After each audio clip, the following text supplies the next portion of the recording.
Hello guys, welcome back to my channel Ankita's blog. আর এখন দেখো আমি কিন্তু একদম পুরো রেডি হয়ে গেছি। আর এখন আমি যাচ্ছি বাপের বাড়ি। আর ওখানে দেখো সানভিকে স্কুল থেকে এনে রেডি করে খাইয়ে দাইয়ে পুরো রেডি করে এখন আমরা বেরোচ্ছি।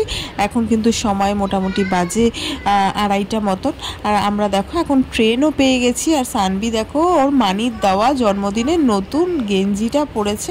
ও যেহেতু অনেকগুলোই ড্রেস হয়েছে সেই জন্য এখন থেকেই ওকে একটা করে নতুন ড্রেস পরিয়ে দিচ্ছি।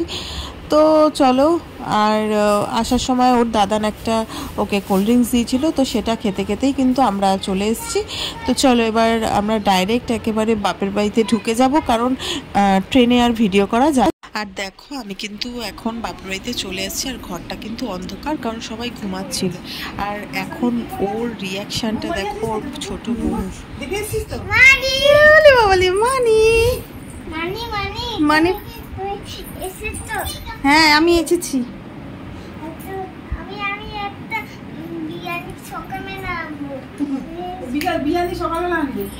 বিরিয়ানি সকালে আনবে? এখন আমাকে দেবে না?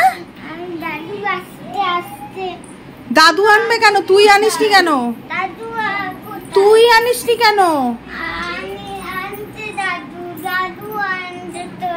তো তুমি আনোনি কেন মা আমার জন্য? আমি কি করে খাবো এখন?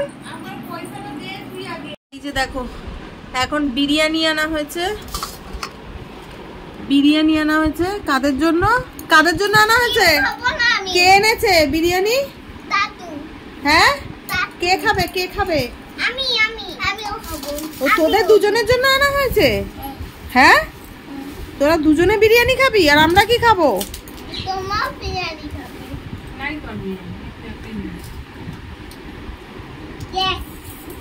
বলছি ইয়েস। আচ্ছা চলো খেয়ে নাও।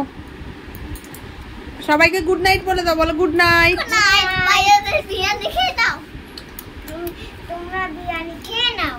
আচ্ছা।